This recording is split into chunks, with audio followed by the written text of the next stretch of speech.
Hello everyone, welcome back to the channel. Today I'm going to be making a terrarium. I bought this jar in July from IKEA when I went to go furniture shopping for the flat that I'm living in right now. And I saw it at the checkout. It was like £2.50, advertised as a biscuit jar, and I just thought, you know what, this will make a cool terrarium. And I haven't tackled this yet because all of the ones that I've made so far have been as big as a pasta sauce jar. So I wanted to get a bit more experience in. I did a couple of those size things. I don't really have anything in between. So I'm just gonna jump for the big one and let's see what we can make out of this.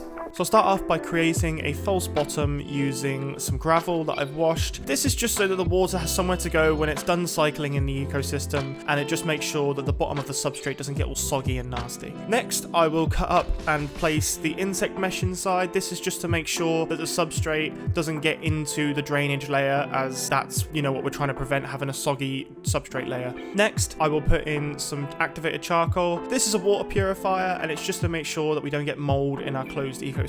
And of course, here comes the substrate. It's the same substrate that I usually use. It's just a mixture of compost, sphagnum moss, and bark and sort of sticks that have been broken up to create better drainage. I bought some plants from the local plant shop asking which plants would do best in a terrarium. I don't have the names of them, but if that's something you want to know, then by the time I end up doing some sort of terrarium tour or plant tour, then I will get the names of them and make sure that everyone knows. And if you do know the name of these plants, please let me know in the comments below.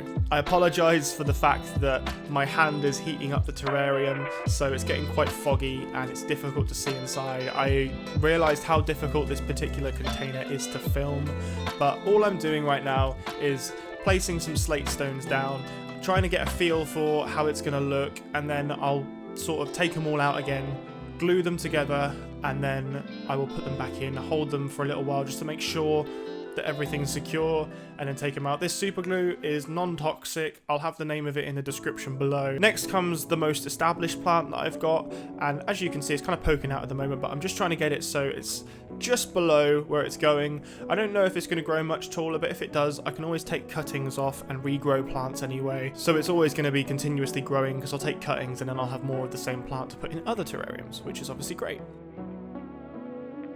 Once again, just getting some slate stone to create more levels and more boundaries within the substrate so I can separate the three layers that I want to have, and then adding more substrate in just to make sure that everything's filling up. And now for the final layer in the 3-tier system that I'm trying to make, and I'm just going to put some Phytona in there. I bought this from the same plant store that I was on about earlier, but for some reason it's not been doing too well. I'm hoping that it'll establish a bit more inside the terrarium. So I can see it's got a little bit of leaf growth coming back, so hopefully that's going to really come through, and we're going to have a really nice Phytona come through. And I love those plants because this one in particular is red veined, and it just looks great in a terrarium.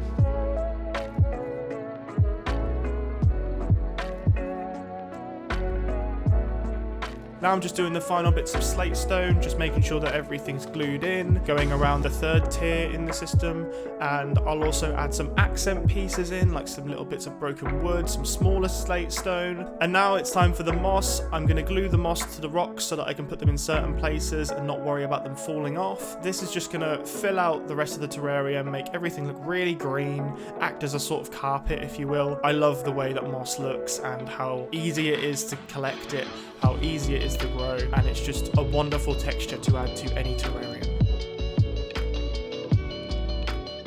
I'm just going to add some more accent pieces now, and this is purely for aesthetic. I'm just adding more moss in, and I put in a couple conkers, put in a few more stones, I've put in a bit more broken up wood, just to give some contrast in the whole setup and just really bring it to life and make it look like something you would find in the wild. And that's ultimately the goal with any terrarium. I want to create something beautiful, something mainly green, and something that resembles a forest or a woods, or just something really pretty in nature. And I'm really happy with how this one turned out. I can't wait to see when the moss and when the rest of the plants are all established and grown in. It's going to look absolutely amazing. I'm just watering it down now with some distilled water, and I'll wipe down the sides to make sure that the optimal amount of sunlight is coming through. I've added some leaf litter in as well, and I'm going to add some isopods and springtails to help with mold breakdown and to eat all of the decaying plant matter.